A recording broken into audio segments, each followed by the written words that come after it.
Oh, and we are live. Welcome back, everybody, to Beyond the ToolBelt, episode 241.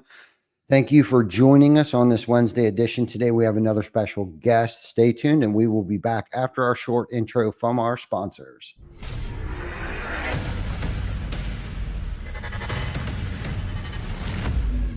TC Backer. Roofing, siding, windows, gutter, solar. Roofing, siding, windows, gutter, solar. TC Backer.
Is your lead flow down? Whether you're a company owner, office staff, salesperson, or installer, you're a roofing rock star.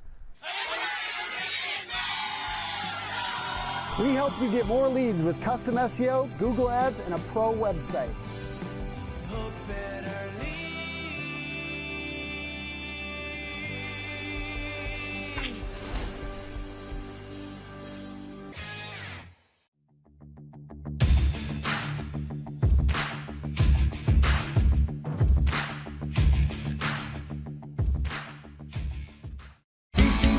TC Backer. Welcome back, everybody. Thank you for joining us on this rainy Wednesday afternoon. Hopefully, you're catching us on your lunch break. And if not, don't forget to check us out on Spotify, YouTube, Google Play, and of course, Facebook, and all of that good stuff. And today we have another special guest, Adam McChesney. What's happening, my man? How are you? I'm doing really well. Thanks for having me. Excited to be here. Yeah, man, me too. I'm grateful you're here. Like we touched on a little bit earlier. We ran into each other. I think the first time personally, face to face, met each other at RoofCon last year. I know we were both busy. I saw your booth was right behind ours. You were just as crazy busy as we were, and we just didn't get to connect. But I'm glad we did. Better late than never.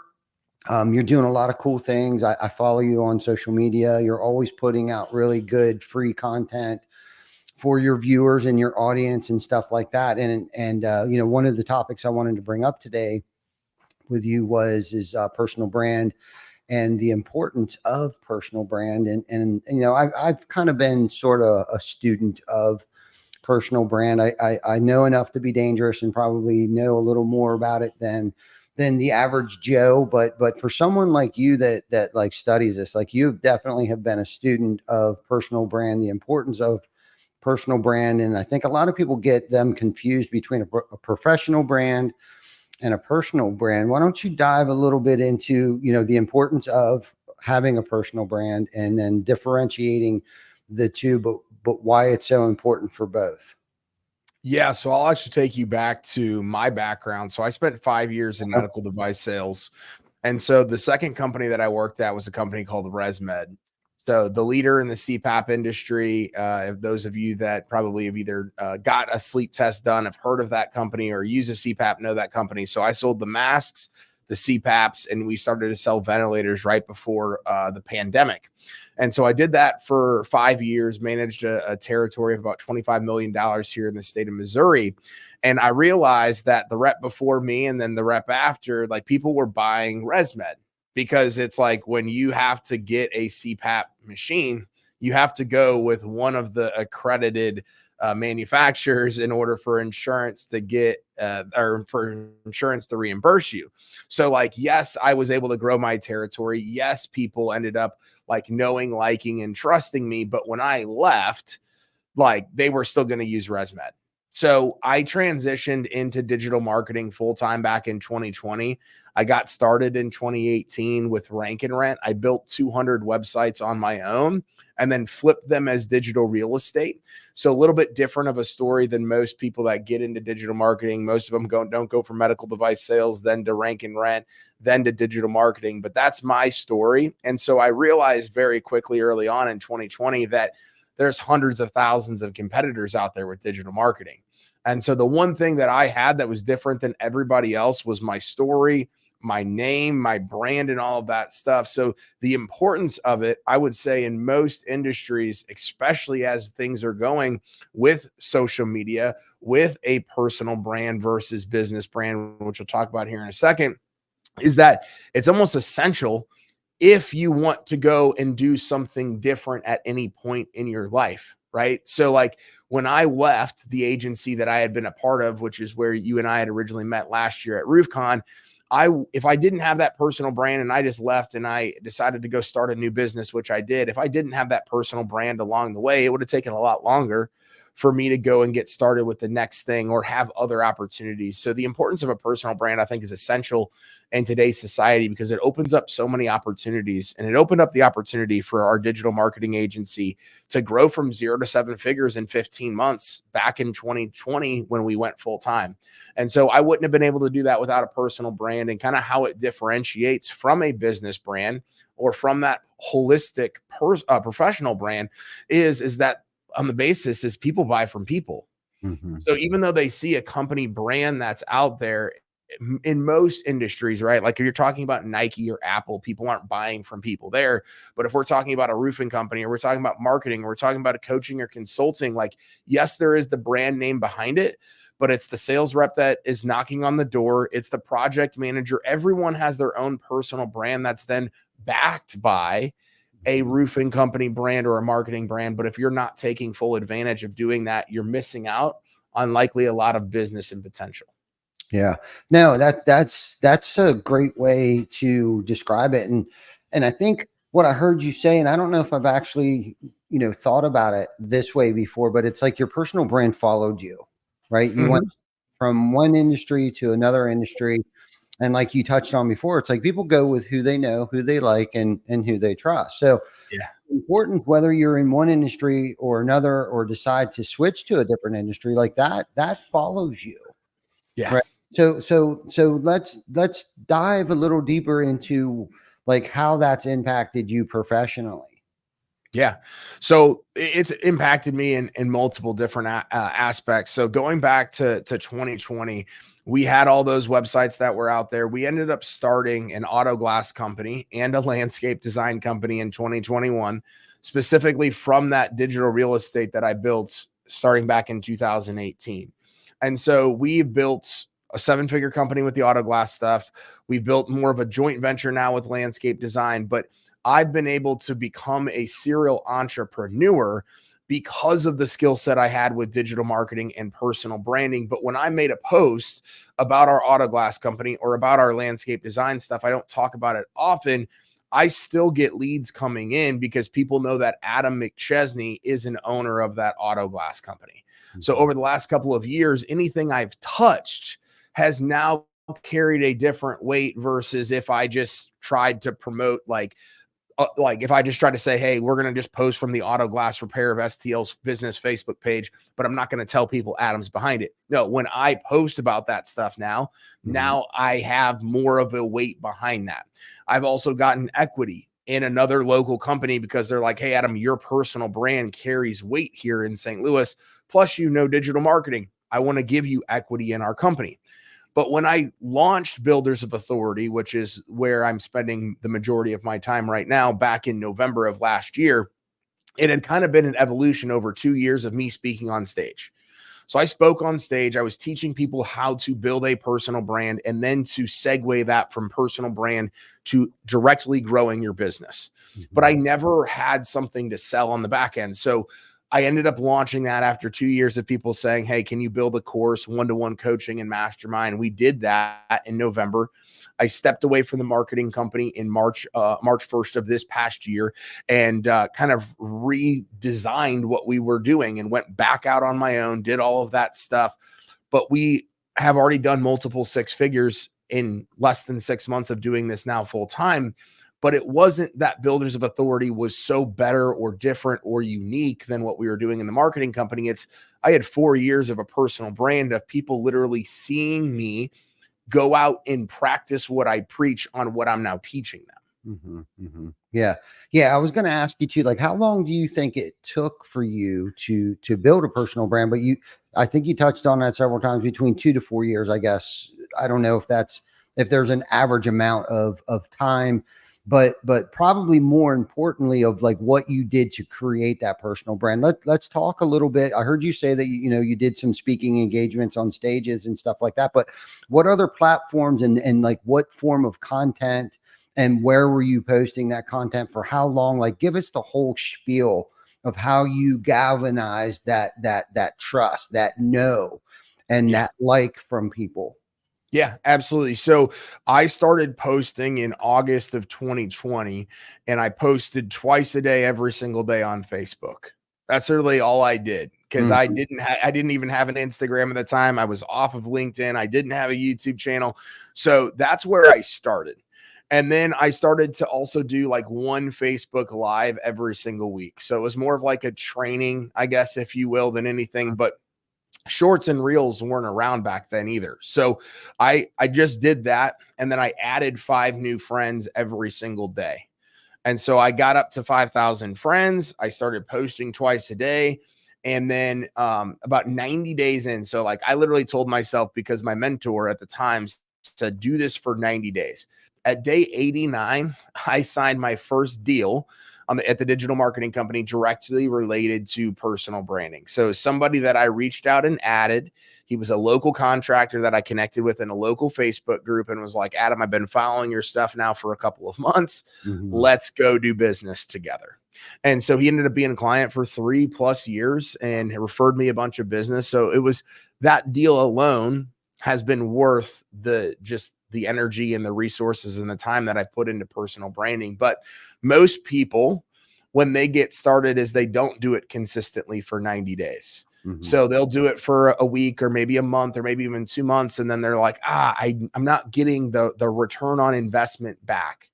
Well, a lot of this stuff, personal branding, the organic stuff, I compare it all to like going to the gym. It's really tough to like say, hey, I'm going to go to the gym today and then I'm going to lose the direct weight or get the muscle or do whatever the result is, or get whatever the result is that I'm looking for. It's very tough. So I always look at it at like the long game.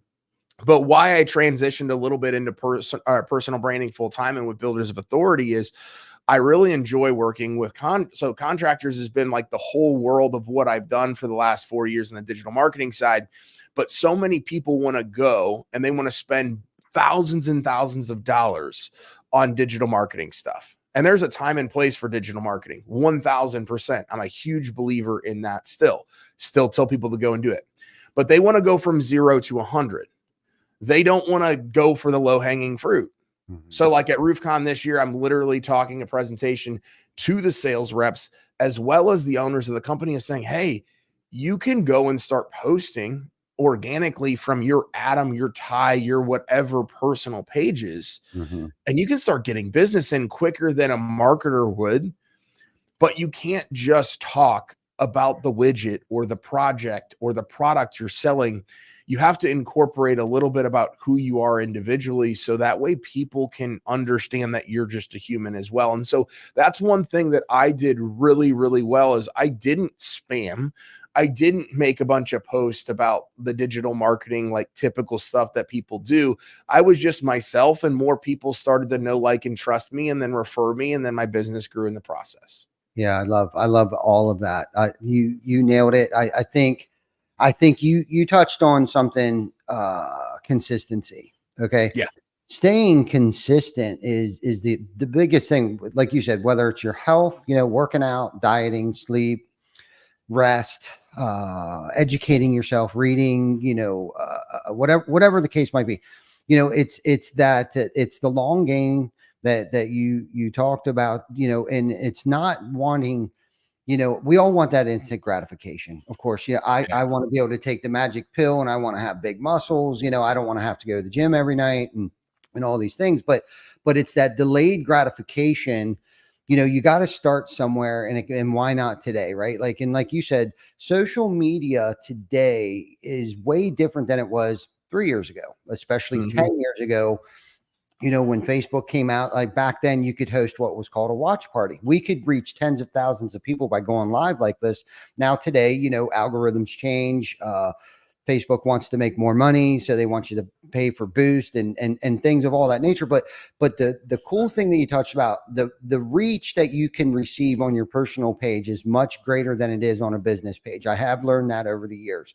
Yeah. Plus, you also touched on how it is important to show people that you're just a human being. You love your dog, you love your kids. And the thing that you do a lot of that I noticed is that you post a lot of vulnerable stuff. Like, I'm not having a good day today, but this is how I tried it, kind of, or this is how I did it. This is how I overcame it, and that's that real, genuine, authentic stuff that people realize that, you're not just spamming them. You're a human being. You suffer from all the woes and the ebbs and flows, just as anyone else does. And where I also agree. So fortunately, we did a Fearless 44 challenge several times. I don't even know how many I've done. Okay. I literally have done it 88 days straight in a row.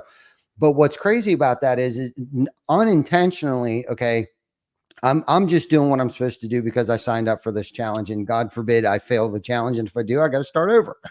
Long story short is that more people were reaching out to me through Messenger for what it is that we do. They obviously know who I am, what we do. They even if I don't know them, they feel like they know me. Okay. So that's what was important about me just throwing out there, like, hey, I read something today and this is what it made me think, or it inspired me to do this, or, hey, I'm not having such a great day, but what I did was I went home and did a cold plunge and I feel much better. Whatever my topics were, it was so crazy and so difficult to come up with something 44 days straight. But what it was the real me. It wasn't this person, spamming people. I'm a human being that's out here just trying to support my family and have an impact on our local community. And those were the things that meant the most to me, that was resonating with those that were watching me. We've gained more traction from my personal brand than anything else. Even this podcast, when we started this podcast almost 5 years ago, it was intended to plug our local charitable events, right? We didn't know how else to get it out there quick, instantaneous, that instant gratification. Long story short, it didn't happen as fast as we thought it was going to take off. We weren't very good at it. We were using iPhone 8 at the time, was our audio and our video platform that we were using. Thank God, for iPhones. And but we were gaining more traction the more that we did it. And that's the thing. I think most people are so afraid to smash that live button on this topic. Just smash it. Who cares what you look like or what you sound like? Just get yourself out there, get out in front of your local community, show them the impact, show them who you are. Give your children the shout outs, like, hey, if they got a diploma in something or whatever, just post all these things on your personal page. It doesn't have to be your business page or business profile or anything like that. But like you said earlier, if you decide to change industries, right, though that crowd of people that are following you now are going to follow you no matter what industry, even if you stay in the same industry, but they're going to follow you into wherever you go. Yeah, Yeah, absolutely. it's so important. And David Bruno, who's a close friend of mine, he's in here.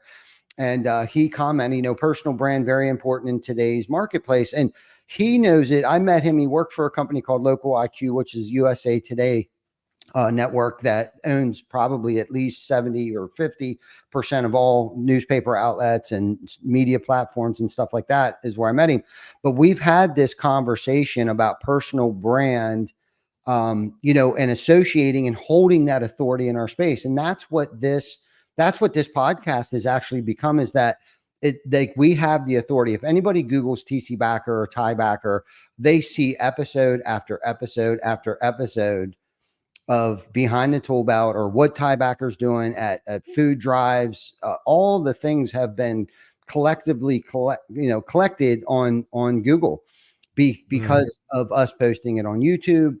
Let's talk a little bit about, you know, Google and SEO and YouTube and how that can affect. I'm sorry, I know I get excited. This is one of my most favorite topics, and there's probably, I should have probably wrote down the 25 questions that I had in my mind that I wanted to ask you earlier, and I can only think of one of them right this moment. But let's talk about Google SEOs a little more deeper on the, you know, the reach that we can get people, but again, takes time to do.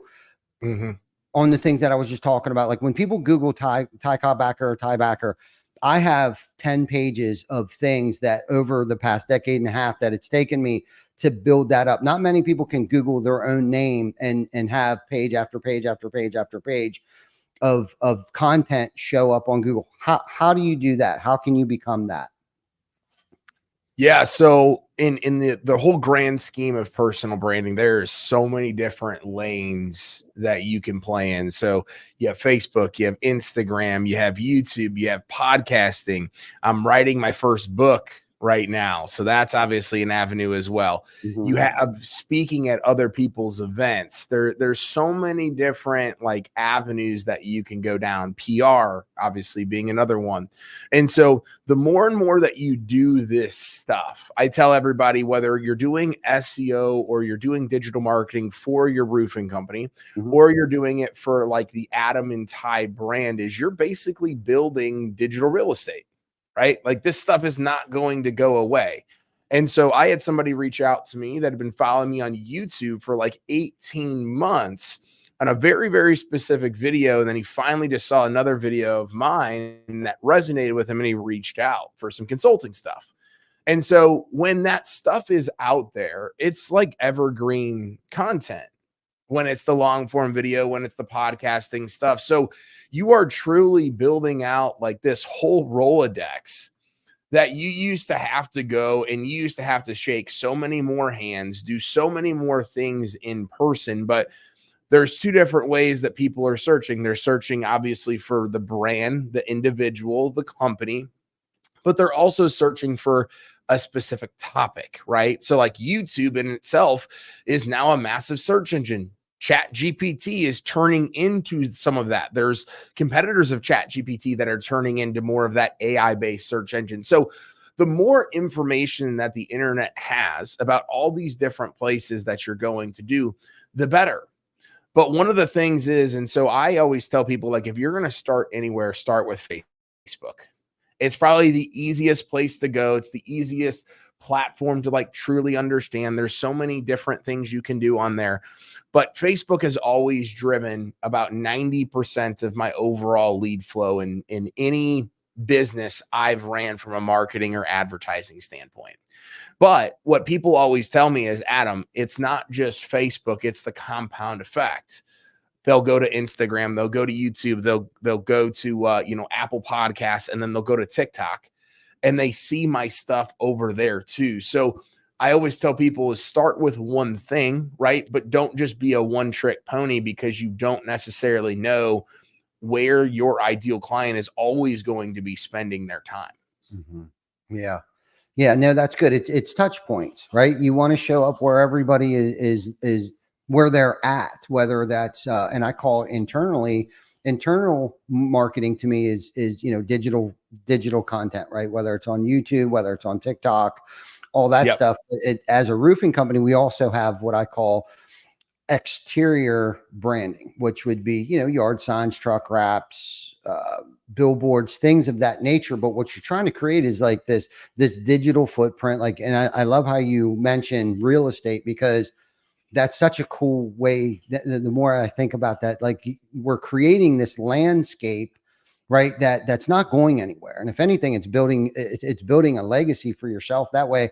And that's a totally different topic. But like if someone's searching a certain topic, and I like how you said that, whether it's Google or YouTube, we're hoping that we show up. And that's intentional of like why we're doing that. Like yes, we're doing this because it's fun. Yes, we want to impact people's lives. And that's another topic that we'll probably want to talk about here shortly. In the passion of why you do what you do is not necessarily for you, but for everybody else. Hence why we do this podcast as well, is to educate and inspire people's lives. But it's those digital touch points, but not, and the traditional way of marketing things as well too. I was just the craziest thing.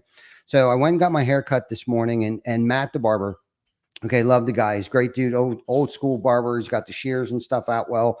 There was an older gentleman that was in there before I went in there, and they're having this conversation. So I'm kind of earshotting it a little bit. And basically the long of the short of it is that this older gentleman must have been in charge of some type of organization that promotes the local carnival.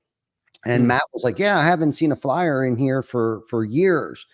And I thought the importance of that old school traditional, whoever used to create these flyers and hand them out to local businesses. So Matt could put it on the pole in the middle of the barber shop. And then Matt was like, yeah, they should be at the meat market because there's a meat market across the street. I'm from small town America, so we got the old school barber shop and the meat market across the street, and then the Hake's grocery store down the street. Like, how the importance of, because I think sometimes we get, especially contractors, whether it's landscaping or roofing or HVAC, the importance of posting your stuff on a tangible, billboard, or not the billboard, but the pin board before you walk into a grocery store, or your, a little flyer taped to the glass door as you walk in, just as another touch point. Because not all people, let's face it, yes, the millennials is the largest generation of population that we've ever seen in the world, but there are also people out there that may not be on social media. But more importantly, everybody goes to the grocery store, everybody goes to get their hair cut, everybody goes to the meat market. So why not throw another touch point up? I mean, if that's your targeted audience, and that's another thing that we can talk about too, is how to identify your customer. But I wanted to throw that out there because I think a lot of people sleep on the yard signs, the billboards, the truck wraps, and other forms of marketing and branding, and even personal brand. I mean, if a governor or somebody is running for office, I don't know how many billboard signs I see along the highway, vote whoever their name is. Like that still works. But let's talk about, I'm sorry, I'm kind of, again, marketing, branding, personal brand. Like I love this topic. It gets me excited. And this is what I eat, live, and breathe in this part of the business today. It's kind of like I kind of labeled it as my job, because there for a second, this whole nother topic too, but like I was having trouble identifying what the hell my job was anymore, because everybody around me is so good at what they do. So I chose marketing anyhow. But personal brand. But let's shit, I lost my train of thought of what my question was going to be for you. The digital real estate. But that lasting impression. Okay. So let's start here. How do you stay ahead of these trends? Okay. Because algorithms change, platforms change, new platforms come out all the time. Somebody in the position that educates contractors like myself, which I could probably use some from you. How do you stay ahead of all of the trends? I mean, things are changing all the time. Google's changing all the time. AI is coming out to help you with SEOs and things like that. Like, how does an individual like yourself keep your game sharp in order to articulate a message to, one, your clients, and two, educate your clients? So I think it goes back to the consistency piece. Is is if you're not consistent in practicing what you preach, it's really tough to stay ahead of the curve. Because yes, there's people that are out there that are like the industry experts, and they're, up with all the industry trends and everything like that, and they're foreseeing, hey, this algorithm change is coming, this new feature is getting added. But a lot of times I'm on these platforms so much that I see something and I'm like, why haven't I heard about this yet? Well, sometimes they literally just throw it in there and nobody knows about it yet. But because the people that are even reporting on it aren't reporting on it until it's like a mass news piece, right? And so I think the biggest thing is just being consistent with it, and then being willing to go test things out and learn.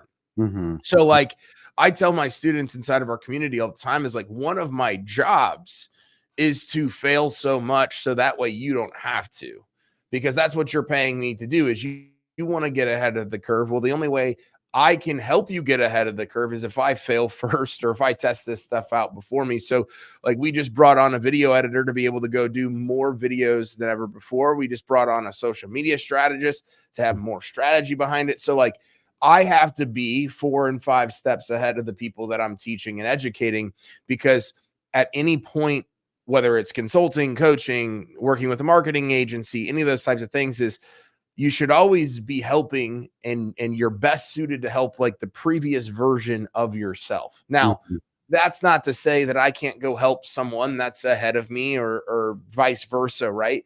But usually it's in a specific like lane. Hey, I can go help this person ahead of me because they really need SEO help, and I've had more SEO experience than they've had, or whatever it might be, just using that as an example. So going and being ahead of the curve, so then that way you are able to pass that information back along, is just super, super key, at least for me, to not just continue to build the know, like, and trust, but to keep people around in an ecosystem, an ever-changing environment. Because this can get really frustrating if you're like, wow, I feel like I just got momentum here with this one platform, with this one algorithm, and then all of a sudden it changes. Yeah, because I know for a fact that we've experienced that ourselves, where what used to work is no longer working, or we're not getting the reaction or impact from what we and Google changes all the time, and like you said, they may or may not launch or advertise like, hey, we're changing this, and you just got to stay consistent with it, going back to consistency. But let's talk a little bit about like what you do for individuals. Like I know you coach, I know you mentor, I know you help business owners leverage their personal brand, and let's talk like, do you have a course, do you have a mastermind? And also let's talk a little bit about your the BOA live a little bit. That I'm really interested in hearing about, like what your intentions were about hosting that, and if you're going to do it again sometime soon. Yeah, absolutely. So kind of our flagship platform is our mastermind. So it's a group setting. We have calls on Monday and Wednesday. Both of those are at 2 p.m. Central Time. And it's an opportunity for our community members to come together. Monday's focus is primarily Q&A. So like you come, you meet with our team, you meet with the rest of the community, and you ask questions about personal branding, business branding, anything and everything that comes with creating content and social media. And then on Wednesdays, it's more of like a specific training. So last Wednesday, we were super hyper focused on how to grow your business via being a member inside of an ideal client Facebook group. Today, we're talking about the 3 different types of events that I would go to as an attendee, as a speaker, and as a sponsor, and kind of what I'm looking for, or what I'm looking to get out of all of those events based on those different criteria pieces. So I'm taking my experience, my overall just knowledge base, and passing it along to our members, and they're kind of helping guide those trainings. But with that, you do get access to an additional course, a private Facebook group, and then one-to-one accountability with my executive assistant. So you get a couple of extra calls every single month. We do have a free course, and I can pop that course here in the link. So it's a free course, basically 7 steps to $1 million business with personal branding. So if anybody's interested, feel free to also just shoot me a message and I can get you that course as well. But it started out as that group mastermind. We've thrown in a course, and then I do take on some one-to-one clients as well. So if there are people that are like, hey, Adam, I really have this specific goal. I want to go get more stages. I want to go be on more podcasts. I want to become the authority for X, Y, and Z. We put a plan together in order to make that work. But then I also go train in, like, probably one of the biggest things we're doing right now is we're going into roofing companies, training both the CEO, but then also the sales reps on this stuff as well. Because again, it's an interesting time where marketing is more expensive than it's ever been before. And if you can drive down those costs and increase lead flow by just posting organically on social media, that's what we're finding. And we're finding a lot of the larger companies that have like, hey, we're trying to spend more money on Google. We're trying to do more stuff over here. But if the demand isn't there, you have to also go create the demand and pour gas on the fire. So those are some of the main things that we're doing. Man, that's great. That's great. So let's talk about BOA Live. I saw that Mike Claudio was there, Yep. and a couple other great speakers and stuff like that. So was that more of a wide variety of just leveling up somebody's, not just their personal brand, but their company in general? Is that, has your paradigm shifted a little bit on, trying to just impact people's businesses and lives and things like that? Because I saw that you had quite a few different types of speakers there. Like what's your goal with the live? Yeah. So we threw 2 events this year. So we did one in March and one in June. We had about 50 people at the first event and closer to 70 people at the second event. The idea is I wanted to facilitate a place where I could bring in people that are in my network that have a specific skill set that will help someone in their personal brand journey. Now, through their personal brand, could their business, of course, be impacted, or their business impact their personal brand? 1000%. And so that's kind of where we shifted from the first event to the second event. The first event was like, no, it's just personal branding. The next event, we kind of brought in more generalization stuff that could have gone for personal branding and could have gone for business branding. So we don't have any events planned throughout the rest of this year. We probably will do something virtual, but kind of where my mind is going with a lot of this stuff is, as I've exited or in the process of continually exiting the marketing agency from earlier this year, is that people are still, I'm not going to say I'm on the forefront of personal branding, but a lot of people are talking about it, but nobody's really going and actively teaching and doing what we're doing. So I'm having to do so much education and like upfront, I guess, market specific industry stuff that I see a void here in the interim, as well as long-term, to be able to throw more business branding stuff into our community. Mm-hmm. And so that's where we're going to be evolving for as well, because a lot of this stuff, if you think about it, the same principles apply. Algorithms, of course, are completely different, whether you're a personal Facebook page or a business page. But so we're trying to figure out, where can we meet people where they're at, still get them the knowledge and the information, the education they need without missing the boat. Yeah, no, I like that. I like how you said too about, trying to keep cost down, because I mean, personally have thrown tens of thousands of dollars at Google and they don't even use it, right? They don't even spend it. It's there, but they don't even use it, right? Yep. And you try to find that silver bullet in that, it's tough, and what we found that helps us is that organic content that we put out there. So not just what I'm doing, but like what our sales force is doing, right? They're getting testimonials from homeowners. They're getting reviews from homeowners. Like they have become our marketing platform, I guess, for lack of better terms, where our team goes out. They're the ones screaming from the rooftops, like, hey, TC Backer, they're great. You should, use our products. But what has really been cool is that we've created a following of past current and, clients that are also now become big fans of, because of the charitable events that we host in our local communities, and we involve them, we include them, we bring them out. They know that, a certain percentage of the job will go towards something, to impact the local community. So there's definitely ways that you can get creative. But I think what happens over time, and when you get in a position, whether it's a maturity thing or if it's a financial thing, where, at least for me, where my train of thinking, yes, when I first got into business, it was like, okay, we got bills to pay and I got to earn money and my family's got to eat, right?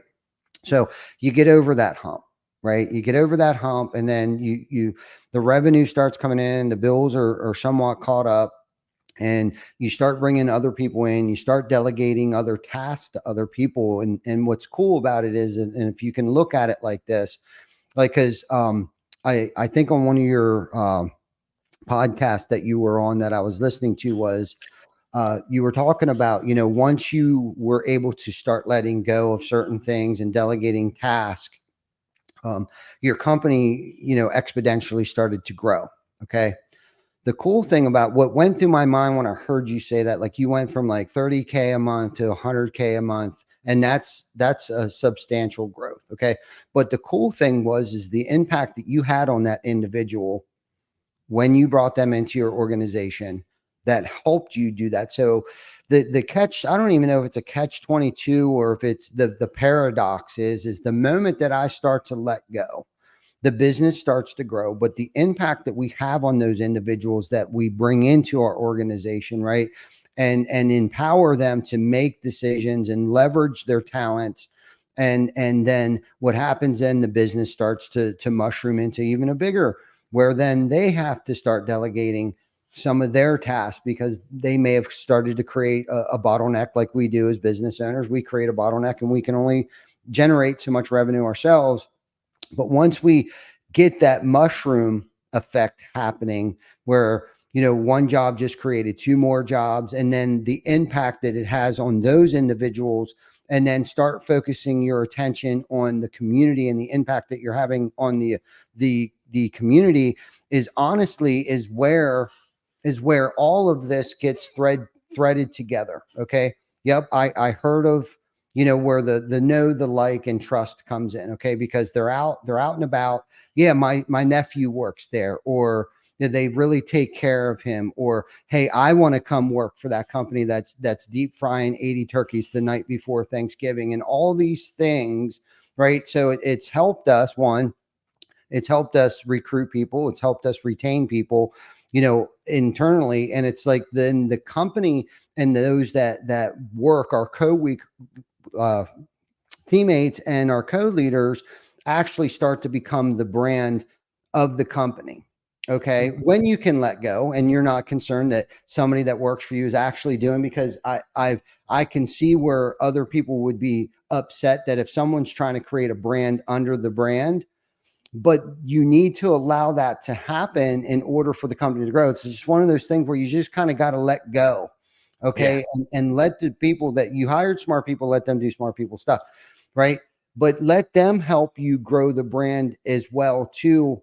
I'm trying to wrap this up here, but I'm trying to think about like how we've been able to do it. And some of it was strategic and some of it hasn't been so strategic, and some of it's been by accident and happenstance. But what has happened is the more that I was able to let go and allow the company to grow and allow the people around me to grow the company, they've been able to attract more people that want to come work for us, and they've been able to retain those that they brought into the organization. But most importantly, they've been able to attract a good clientele of people that have become a network where 50% of the leads that are coming in are basically just referrals from other people that we've done work for. And it's pretty cool when you can get that method, that rhythm rather, going. And again, it doesn't take 3 months of, one Facebook Live. It takes sometimes hundreds of, not just for me, but everybody else within the organization, of tagging their co-workers in a post of like, hey, this is Mrs. Joan. Let's welcome Mrs. Joan to the TC Backer family because they just got a lifetime roof on their home today. you know, and Yeah. everyone applauses, everyone likes, loves it, comments, and shares it to all their platforms. Yep.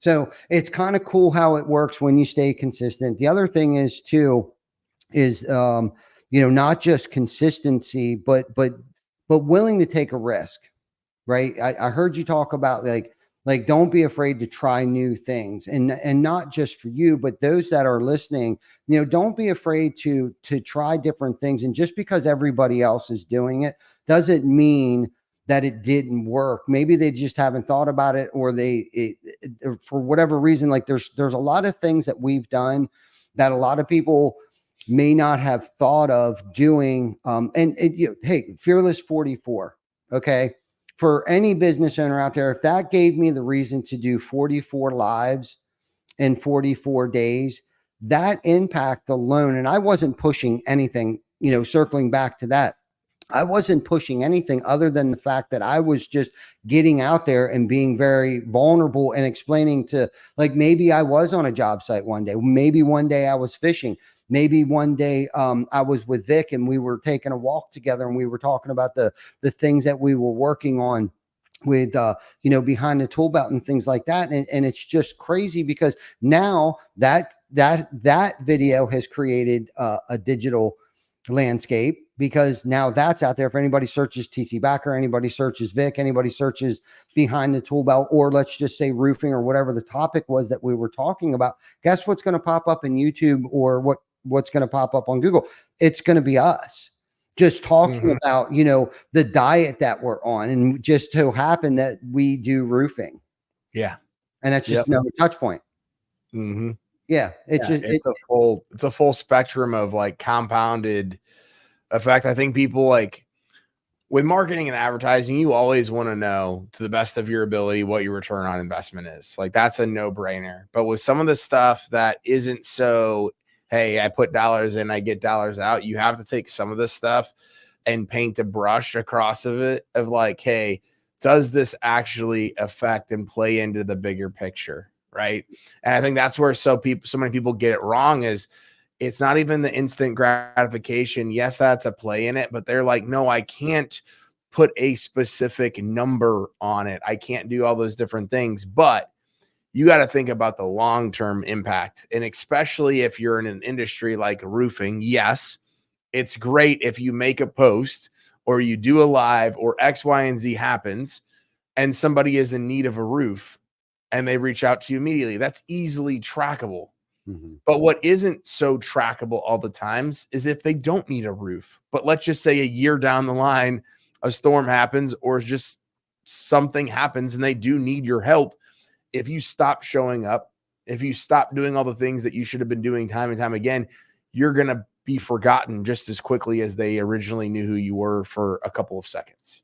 Yeah, no, I love that. I love that. And it's not, like you said, it's for the long game too. You got to just stay consistent with it, because they might not need your services today, but in 6 months or 6 years from now, they will. But since you stayed out in the forefront of their mind in one way, shape, or form, at some point in time, it will come to fruition.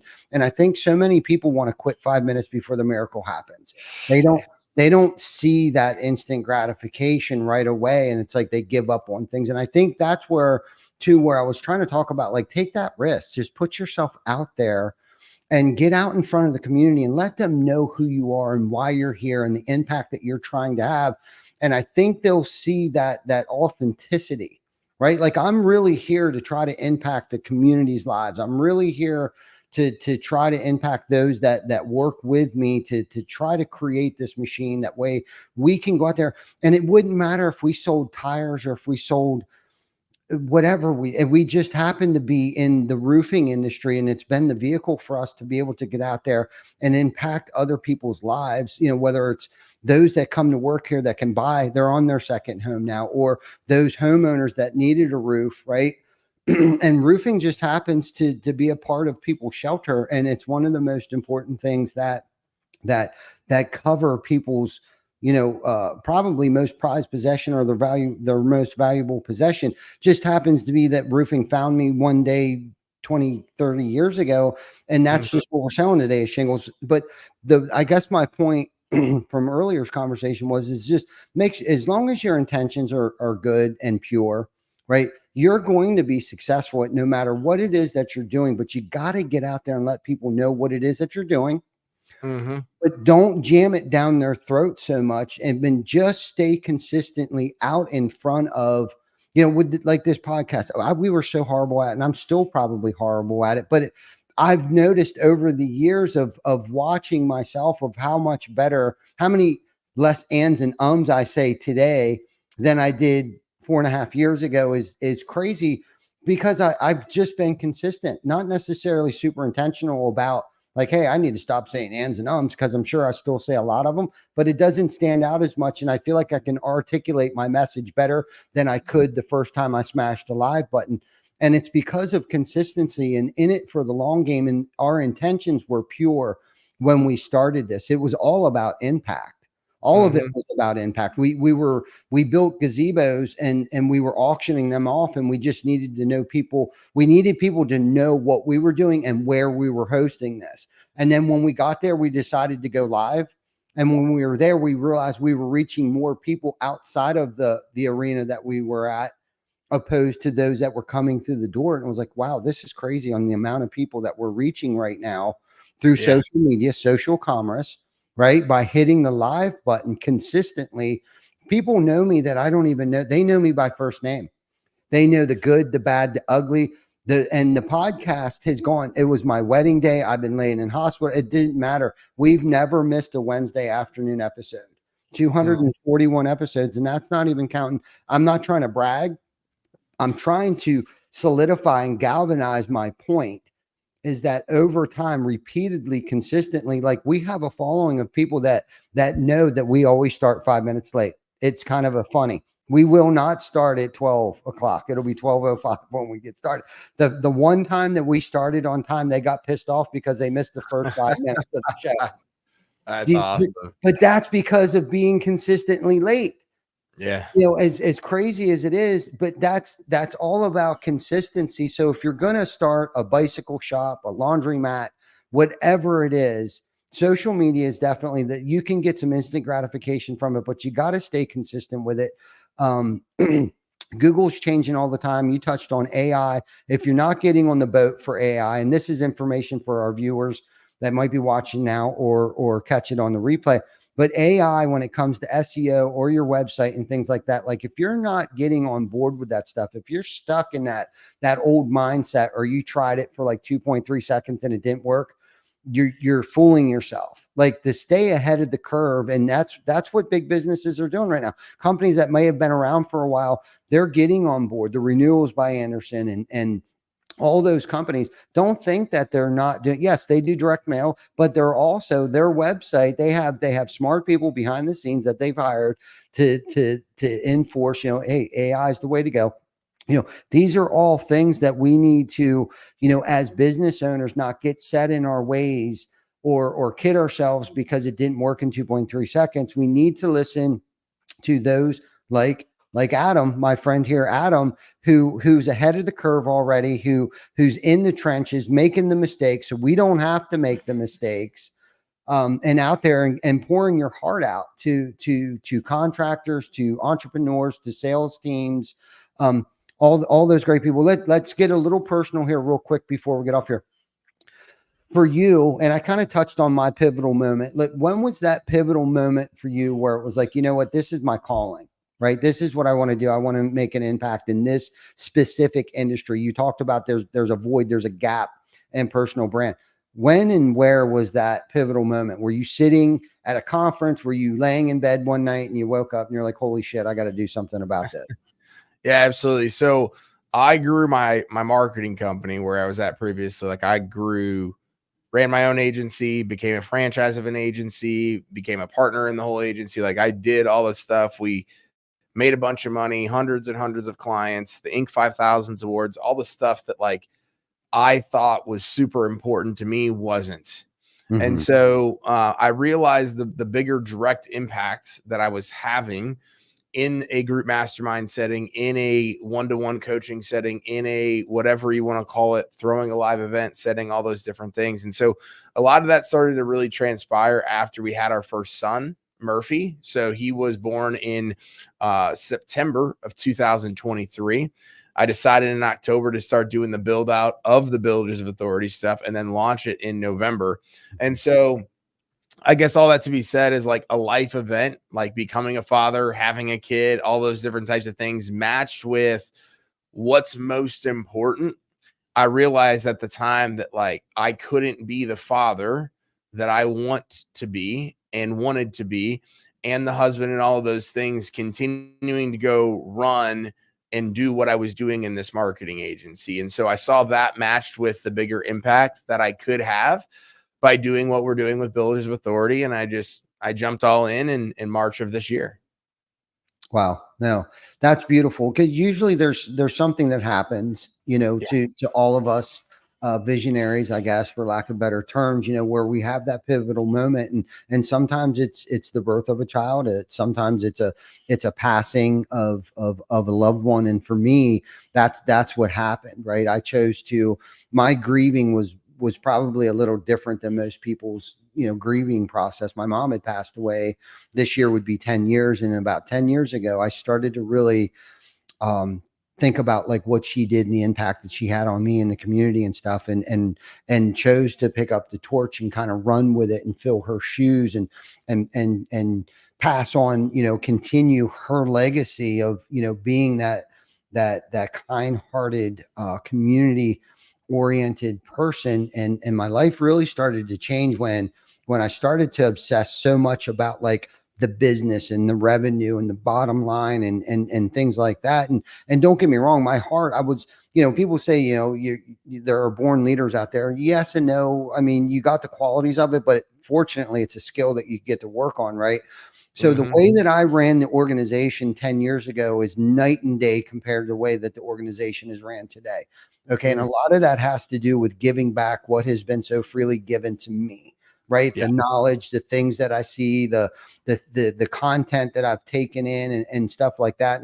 And I've come to realize that it's doing nobody but myself any good unless I teach what I've been so freely taught myself, whether it be from, my parents or a conference that I've gone to. And don't get me wrong, there is some type of, monetary cost to some of that, but it was really like this right now. The information that you fed us today was just free.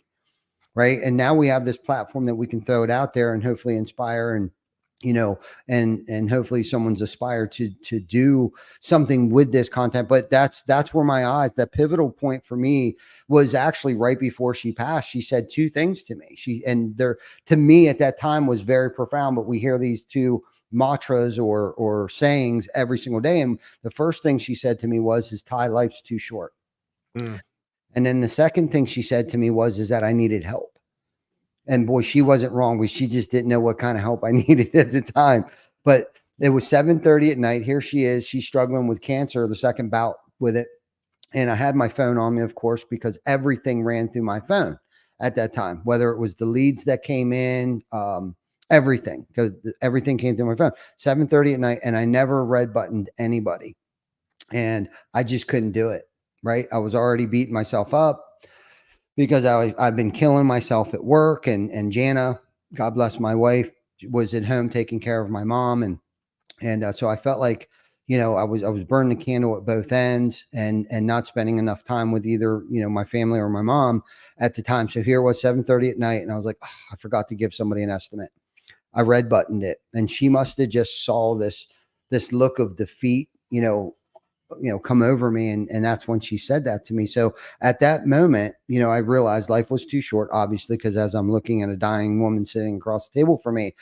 But what really stood out to me at that particular moment is that I needed to go on a mission to start delegating some of the tasks that the 15 tasks that I was doing. And I talk about this all the time. I should probably do a breakout on it. That created 12 full-time jobs, literally 40 hours a week. And at this point in time, I was mediocre and failing probably at half of them, but mediocre at the rest. I couldn't exceed in any facet of my life, whether personally or professionally at that time. But the moment I started to let go of things and delegate things, and not that we didn't have a team, but they were just waiting outside my door for me to tell them what to do. I didn't train them or teach them or coach them on how to think for their own, think for themselves. rather. I coached them on how to think, but not what to think. And when I started to let go of things and empower them to make, decisions and not to drag this out any further, but I've learned too, the most powerful things I can say to somebody within the organization is just 2 words: you decide. Mm.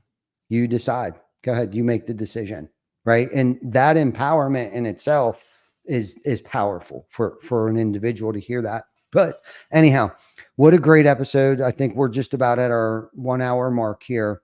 Before we get off though, real quick, is there something that you want to share after all the conversation that we had? Is there something in a nutshell that you would like to share, a gold nugget with our viewers and listeners right now before we get off here?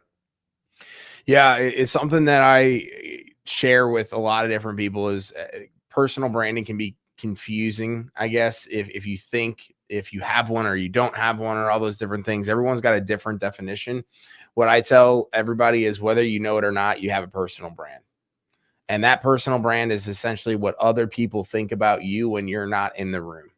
And that could be a good thing. That could be a bad thing. It could be everything in between. But ideally, if you run a business or you're a sales rep at a company and you want people to think about what Adam or Ty or whoever you are does, then that's a benefit where the personal brand ties back into that. So I like to think people think of me in a positive light. They think I'm giving. They think in all the things that you have shared and talked about with my content and things like that. But he also does X, Y, and Z. And so when other people talk about me, they're usually talking also about my business. And so my business grows in the process. And so a lot of people think, oh, I don't want a personal brand, or I don't have a personal brand, or I don't know how to start one. Like, you already have one. It's time to take advantage of it if you haven't done so already. Love that. I love that. What a great message for everybody. Thank you guys so much for tuning in. Adam, thank you, dude. Like this was a really good this was a good show, man. This will definitely go down in the books for one of the top 5 episodes we've done, and that's saying a lot because we've done a lot of these things. So thank you so much. Let's stay in touch, and everybody out there listening, if you haven't liked, loved, shared, subscribed to any of our platforms that we're streaming on, please do that. Please share this with your friends, your family. If there's somebody out there that you think that might get something from this content, please share this with them. Adam's contact information will be in the comments in there, so if anybody wants to reach out to him and step up their game in their personal brand, by all means. I validate what Adam does. I know he's been around our industry for a while, and only good things have been said. And I've seen a lot of his work. So check him out over there. Vic will post that in the comments later. But you guys, till then, we'll see you guys next week for episode 242 of Behind the Tool Belt. Till then, take care of each other. Thank you.